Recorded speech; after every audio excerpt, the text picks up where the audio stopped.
Astaghfirullah.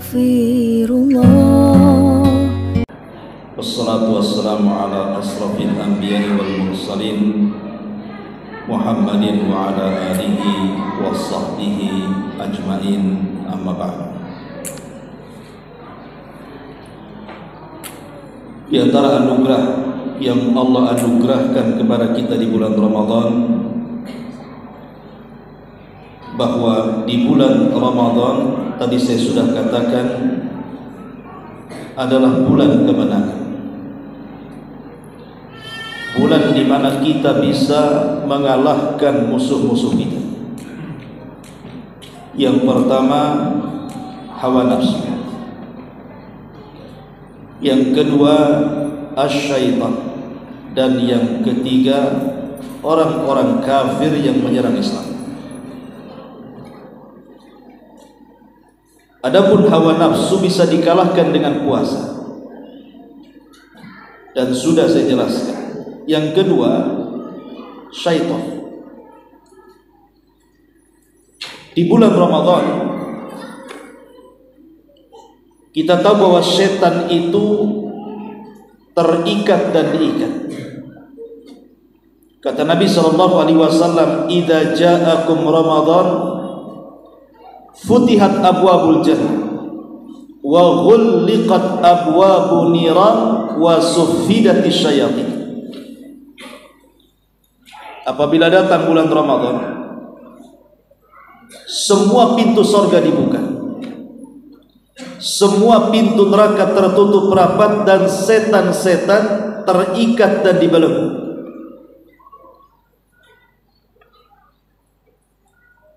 Apa makna setan itu terikat dan dibelenggu? Ada yang memahami, kata para ulama, ya memang terikat, dibawa kepada zahirnya. Tapi ada juga yang memahami bukan setan itu diikat, tidak, setan tidak diikat. Tapi yang dimaksud diikat di sini karena setan tidak leluasa untuk menggoda Bani Adam di bulan Ramadan. Karena semangatnya anak-anak Adam di bulan Ramadan itu dalam beribadah, sehingga mereka terasa terikat. Tapi yang jelas bahwa logikanya seperti ini, kawan. Kalau kita melawan musuh, dan musuh yang kita lawan itu terikat, kira-kira kalau mentungin orang yang seperti itu, yang terikat, lebih mudah apa susah? Udahlah, diikat dia, tinggal dipentungi saja, nggak ngelawan. Coba kalau seandainya ikatannya dilepas, nah itu baru kita takut. Kalau musuh terikat kita lawan, lebih mudah untuk dilawan. Ini yang pertama. Yang kedua, Ramadan dikenal dengan syahrul Quran, dan setan itu paling takut dengan Quran. Jadi Ramadan bisa kita kalahkan setan dengan bacaan Al-Quran di malam hari dan dengan puasa di siang hari. Adapun musuh-musuh dari kalangan orang-orang munafik, orang-orang kafir, maka kalau kita membaca sejarah, peperangan yang terjadi di bulan Ramadan, hampir kaum muslimin tidak pernah kalah dan dimenangkan Allah. Contoh perang Badar terjadi di tanggal 17 Ramadan. Siapa yang menang? Kaum muslimin menang. Kemudian Fathu Mekah, itu pun terjadi di bulan Ramadan. Kemudian pembebasan Andalus, sehingga Andalus, Cordova itu jatuh ke tangan kaum muslimin di bawah pasukan Tariq ibn Ziyad, itu pun di bulan Ramadan. Perang Hittin yang dipimpin Salahuddin Al-Ayyubi, sehingga Baitul Maqdis jatuh ke tangan kaum muslimin, juga terjadi di bulan Ramadan. Banyak peperangan besar dalam sejarah terukir kemenangan kaum muslimin itu terjadi di bulan Ramadan. Sehingga Ramadan itu adalah bulannya kemenangan, bulannya jihad, bukan bulan malas-malas. Ini di antara anugerah yang Allah anugerahkan di bulan Ramadan. Kemudian selanjutnya, anugerah yang Allah anugerahkan di bulan Ramadan adalah Ramadan wa jami'ul arkanil Islam. Kita bisa mengambil pahala sebanyak-banyaknya dari 5 rukun Islam. Karena kita tahu bahwa tidak ada yang syahadat paling banyak kecuali Ramadan. Tidak ada yang sholat paling banyak kecuali Ramadan. Tidak ada yang puasa yang paling banyak kecuali Ramadan. Namanya bulan puasa. Tidak ada orang yang zakat dan sedekah paling banyak kecuali Ramadan. Lalu bagaimana dengan haji? Ada hadis Nabi mengatakan, al-umratu fi Ramadan ta'dilu hajjata ma'i. Umroh di bulan Ramadan sama pahalanya dengan haji wada bersamaku. Jadi kalau kita umroh di bulan Ramadan itu pahalanya sama dengan haji. Tidak cukup sama dengan haji, tapi haji bersama Nabi. Dahulu di zaman Nabi SAW ada seorang wanita namanya Ummu Sinan Al-Ansari radhiyallahu anha. Ummu Sinan Al-Ansari ini menangis saat dia ada halangan tidak bisa haji wada bersama Nabi. Kemudian Nabi SAW menghampiri Ummu Sinan Al-Ansari dan mengatakan, "Ya Ummu Sinan, kenapa kau menangis?" Kata Ummu Sinan, "Ya Rasulullah, aku menyesal aku tidak bisa haji bersamamu." Maka kata Nabi SAW, "Bukankah engkau pernah umrah bersamaku di bulan Ramadan?" Kata Ummu Sinan, "Iya wahai Rasul." Dari sini Rasul mengatakan, "Al-umratu fi Ramadan ta'dilu hajjata ma'i." Umrah di bulan Ramadan sama pahalanya dengan haji bersamaku. Artinya secara fisik di bulan Ramadan kita tidak haji, karena haji di bulan Dzulhijjah kan. Tapi pahalanya ada di situ. Orang yang umroh sama dengan haji bersama Nabi. Artinya seluruh rukun Islam bisa dilakukan di bulan Ramadan. Ini juga anugerah yang Allah anugerahkan kepada kita. Kemudian anugerah berikutnya adalah Ramadan wal khawatim. Ramadan mengajarkan kepada kita agar kita senantiasa memperhatikan akhir daripada kehidupan kita.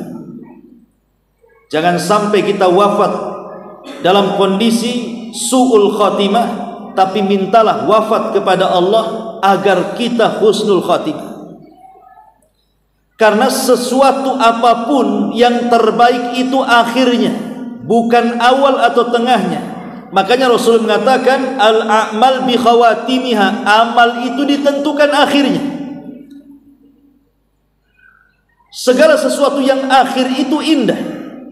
Segala sesuatu yang akhir itu mulia. Contoh, ketika Allah Subhanahu wa taala menciptakan langit dan bumi, berapa hari? 6 hari. Dimulai hari Ahad, diakhiri hari Jumat. Kalau seandainya kita bagi 3, Ahad, Senin 1, Selasa, Rabu 2, Kamis, Jumat 3, Sabtu tidak termasuk. Berarti yang akhir adalah Kamis dan Jumat. Kamis dan Jumat sesuatu yang mulia. Kenapa? Kamis ada puasa Senin Kamis. Adapun Jumat adalah pemimpinnya hari. Ini kalau ditinjau dari segi hari. Kita tinjau dari segi bulan. Kita kalau seandainya bagi 3 bulan itu, berarti 4 bulan, 4 bulan, 4 bulan. Dimulai Muharram, Safar, Rabiul Awal, Rabiul Akhir. Ini 4 bulan awal. Kemudian masuk 4 bulan tengah, Jumadil Awal, Jumadil Akhir, Rajab, kemudian Sya'ban. Ini pertengahannya. Akhirnya apa? Ramadan, kemudian Syawal, kemudian Dzulqa'dah, kemudian Dzulhijjah. Lihat di situ. Pertama Ramadan, pemimpinnya bulan-bulan. Dzulqa'dah dan Dzulhijjah dua-duanya Ashhurul Hurum. Sesuatu yang akhir itu pasti mulia. Malam, ada awal malam, ada tengah malam, ada akhir malam. Jam 6 sampai jam 10 awal malam, jam 10 sampai jam 12, jam 2 tengah malam, jam 2 sampai subuh akhir malam. Dan dari 3 malam itu yang paling afdal apa? Malam sepertiga malam akhir. Disitulah seafdal-afdalnya malam, karena Allah turun kemudian memberikan kekuasaannya kepada kita. Siapa yang minta ku kasih, siapa yang berdoa ku kabulkan, siapa yang minta ampun ku ampuni dosa-dosanya. Apalagi siang, ada pagi, ada siang, ada sore. Sore hari itu yang paling afdal, karena di situ ada salat asar. Dan salat asar adalah salat wusta, di mana Allah Subhanahu wa taala mengatakan hafizu 'alas salawati was salatil wusta, jaga oleh kalian 5 waktu salat terutama wusta. Dan ulama mengatakan salat wusta itu salat asar. Sekarang kita masuk Ramadan. Ada awal Ramadan tanggal 1 sampai tanggal 10. Ada pertengahan Ramadan tanggal 10 sampai tanggal 30. Ada akhir Ramadan tanggal 20 sampai tanggal 30. Mana yang lebih afdal?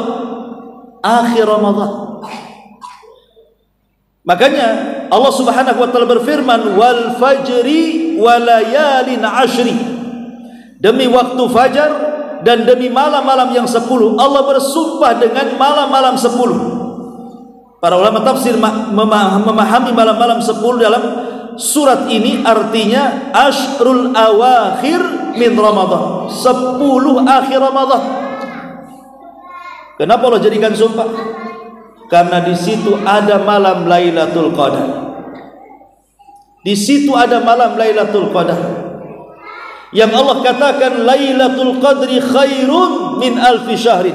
Orang yang mendapatkannya maka dia sama dengan beribadah 1000 bulan atau 83 tahun tidak maksiat ibadah terus.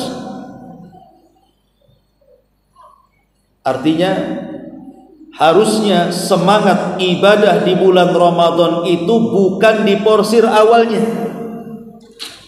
tetapi dikumpulkan semangat untuk akhirnya. Karena kita lihat di masyarakat ini biasanya semangat Ramadan itu ada di awal, kemudian makin menurun di tengah, hilang di akhir. Kan begitu?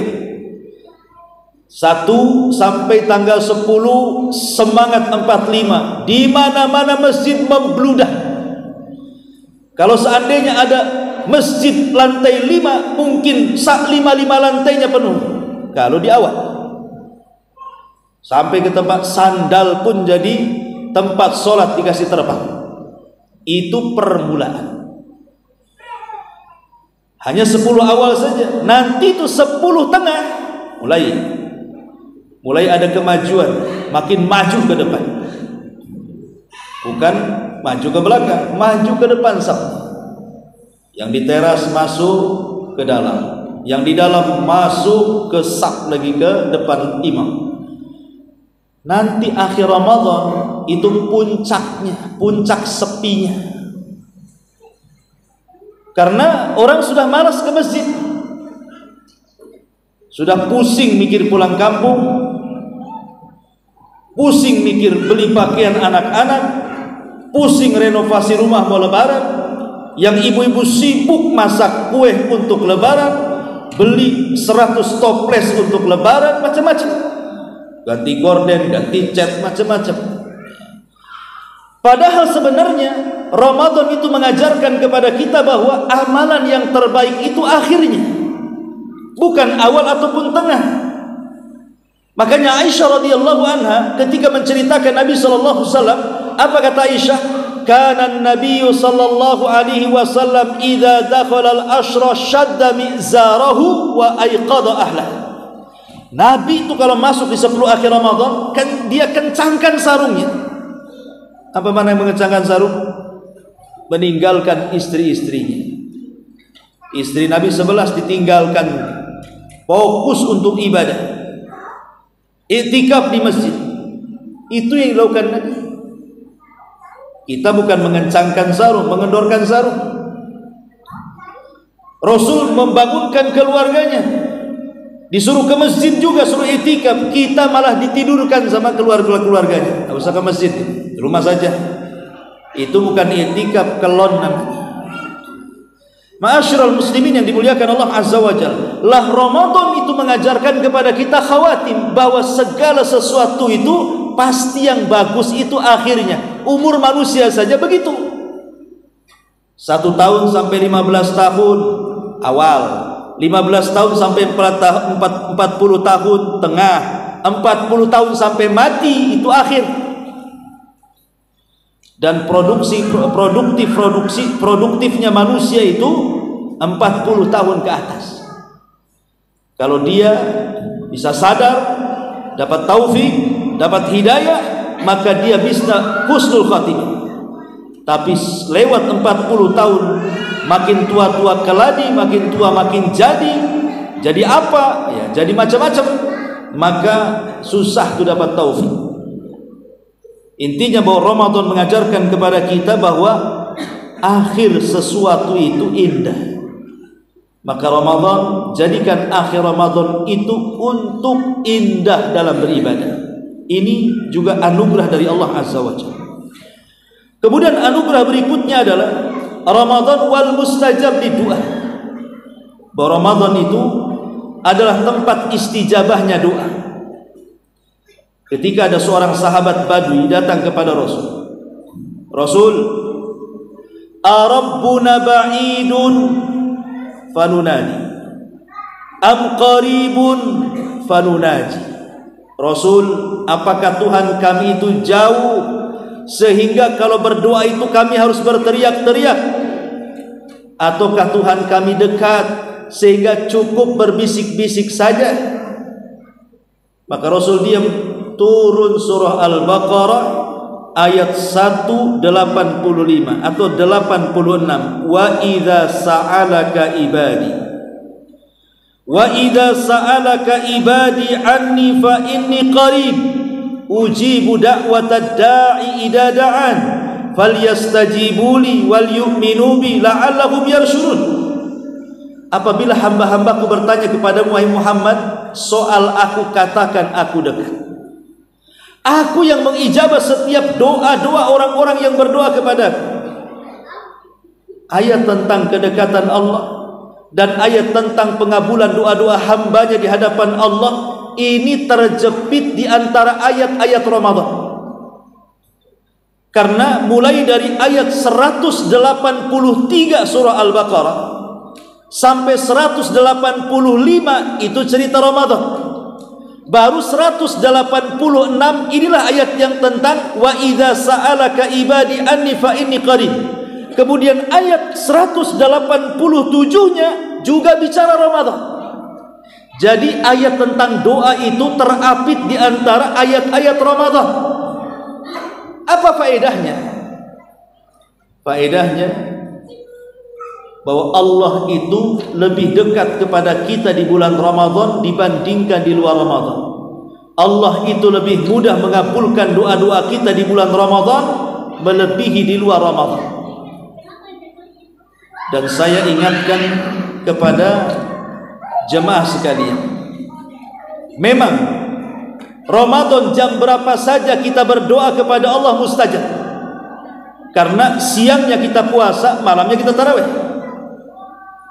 Tapi ada waktu-waktu dalam setiap harinya di bulan Ramadan itu jangan pernah tinggalkan dalam doa. Dan itu ada 3 waktu. Pertama, saat berbuka. Yang kedua, di sepertiga malam akhir, dan yang ketiga selepas subuh sampai terbit matahari. Ini waktu mustajab, apalagi di bulan Ramadan. Dan insya Allah 3 waktu ini mudah kita untuk melakukannya. Kenapa? Yang paling sulit itu kan bangun di sepertiga malam akhir. Tapi kalau Ramadan dipastikan Anda bangun. Kenapa? Karena semua corong-corong masjid nyuruh kita bangun. Sahur. Sahur, akhirnya bangun. Jam berapa coba? Sepertiga malam orang teriak-teriak sahur itu. Nanti berhenti, teriak lagi. Sahur, kadang-kadang pakai nyanyi pula sekarang. Kalau dulu kan obrok-obroknya istilahnya ya ke rumah-rumah. Sekarang dari masjid. Sekarang macam-macam pula tuh panggilannya. Tapi intinya bahwa sepertiga malam yang kita sulit bangun di Ramadan itu jadi mudah bangun. Kenapa? Karena memang sepertiga malam itu waktunya sahur. Lah waktu sahur itu jangan hanya mikir makan saja. Luangkan 5 menit berdoa. Kemudian juga nanti selepas subuh jangan tidur. Itu waktu berkah. Doa lagi. Ini Ramadan dengan pengabulan doa. Ini juga anugerah. Kemudian berikutnya juga Ramadan ini mengajarkan kepada kita 2 sifat, di mana 2 sifat ini paling banyak memasukkan orang ke surga. Pertama sabar, yang kedua syukur.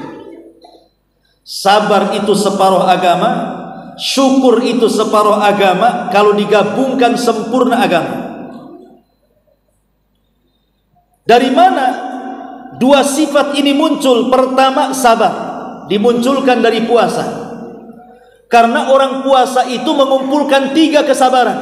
Sabar dalam melaksanakan ketaatan, sabar di dalam meninggalkan kemaksiatan, sabar ketika beriman dengan qada dan qadar. 3-tiganya ada di puasa. Pertama sabar ketika melaksanakan ketaatan. Saat puasa sabar, menahan lapar, menahan dahaga, menahan syahwat. Sebab kalau tidak sabar batal puasanya. Yang kedua sabar ketika menjalankan maksiat, untuk tidak melakukan maksiat. Sebab kalau lagi puasa ghibah, lagi puasa namimah, lagi puasa mendengarkan yang diharamkan, lagi puasa melangkah ke yang diharamkan, maka puasanya tidak berpahala. Harus sabar, jangan bermaksiat. Kemudian yang ketiga sabar dengan qada dan qadar. Yang namanya makan kemudian jadi lapar, yang namanya tidak makan itu lapar, yang namanya tidak minum itu haus, itu sudah takdir. Kita harus imani. Kalau kita tak makan lapar itu takdir namanya. Kalau kita haus kemudian kita tak minum haus, itu takdir namanya. Lah kita beriman dengan 3 kesabaran ini. Maka dari puasa lahirlah sabar. Lalu syukur lahir dari mana? Syukur itu lahir dari sholat tarawih. Satu malam Aisyah radhiyallahu anha sedang tidur, kemudian terkejut bangun karena terpegang kaki Nabi yang pecah-pecah. Keesokan harinya Aisyah kasihan karena Nabi sudah sepuh. Kata Aisyah, ya Rasulullah, kurangilah ibadahmu, kakimu sudah bengkak. Cukupkan yang wajib. Bukankah kau sedang diampuni yang telah, yang sedang, yang akan datang? Semua dosamu sudah diampuni Allah lah. Kurangilah ibadahmu tuh. Tapi Rasul mengatakan, ya Aish, afala akunu abdan syakur. Wahai Aisyah, salahkah aku menjadi hamba yang bersyukur? Artinya salat melahirkan syukur. Dan itu 2 sifat tidak dimiliki kecuali seorang mukmin. Ajaban li amril mukmin, inna amrahu kullahu khairun, in asabathu sarra syakara fakana khairan lahu, wa in asabathu dharra sabara fakana khairan lahu, wa laisa dzalika illa lil mu'min. Sungguh mengherankan perkaranya orang yang beriman. Semuanya baik bagi orang yang beriman. Kalau ditimpa sebuah nikmat dia bersyukur, kalau ditimpa sebuah musibah dia bersabar. Dan dua-duanya dianggap baik dan tidak terjadi kecuali bagi seorang mukmin yang menganggap baik dua-duanya. Dan puasa Ramadan melahirkan 2 akhlak mulia, sabar dan syukur. Ma'asyiral muslimin yang dimuliakan Allah Azza wa Jalla. Dan Ramadan juga adalah pursa untuk mendulang pahala sebanyak-banyaknya. Kalau seandainya seseorang itu puasa Ayyamul Bid 3 hari dalam sebulan, seolah-olah pahalanya sama seperti puasa sebulan. Karena Rasul mengatakan, man jaa bil hasanati wal hasanatu bi asyri amsalihha. Siapa yang mendatangkan kebaikan, maka satu kebaikan akan dilipat gandakan 10 kali lipat kebaikan. Berarti kalau puasa 3 hari dalam sebulan, 3 kali 10, 30 hari. Berarti orang yang puasa Ayyamul Bid itu sama dengan puasa sebulan nilainya. Gimana kalau Ramadan disertakan dengan Syawal? Kata Rasul, man shoma Ramadanan thumma atba'a sittan min Syawal kana kasiyami dahri. Siapa yang puasa Ramadan kemudian diikuti 6 hari puasa Syawal, maka seolah-olah dia puasa 1 tahun. Kalikan saja 30 tambah 6 kali 10, jatuhnya nanti setahun itu. Menunjukkan bahwa Ramadan itu adalah fursah untuk melipat gandakan, melipat-lipatkan ganda amalan kita. Karena Ramadan itu mesin yang sangat produktif untuk mencetak pahala sebanyak-banyaknya. Kalau di luar Ramadan susah cari pahala. Makanya kata Imam Hafidh Ibnu Rajab, mesin yang paling cepat mengumpulkan pahala itu 2. Pertama syaraful makan, yang kedua syaraful zaman. Pertama kemuliaan tempat seperti Mekah. Orang sholat di Mekah sama dengan 100.000 kali sholat di masjid sini. 1 kali sholat tuh sama dengan 100.000 kali sholat di masjid sini. Makanya ibadah yang paling utama di Masjidil Haram itu kalau kita ditakdirkan umroh, sholat, jangan yang lainnya. Karena itu yang jelas keutamaannya. Ini utamanya syaraful makan, kemuliaan tempat. Yang kedua syaraful zaman, kemuliaan waktu. Itulah Ramadan. Yang orang mendapatkan 1 malam di Lailatul Qadar itu sama dengan orang yang mendapatkan ibadah 83 tahun. Maka ini kesempatan bulan Ramadan untuk melipat-lipatkan pahala kita. Dan ini anugerah terbesar yang Allah Azza wa Jalla berikan kepada kita. Dan banyak lagi. Tentang anugerah kalau kita jelaskan banyak sekali. Dan insyaallah kita lanjutkan nanti pagi. Wallahu a'lam bishawab, mudah-mudahan manfaatnya. Ini yang bisa sampaikan. Kita tutup dengan doa kafaratul majlis. Subhanaka wa bihamdika asyhadu an la ilaha illa anta astaghfiruka wa atubu ilaik. Allahu ta'ala alam. Assalamualaikum warahmatullahi wabarakatuh.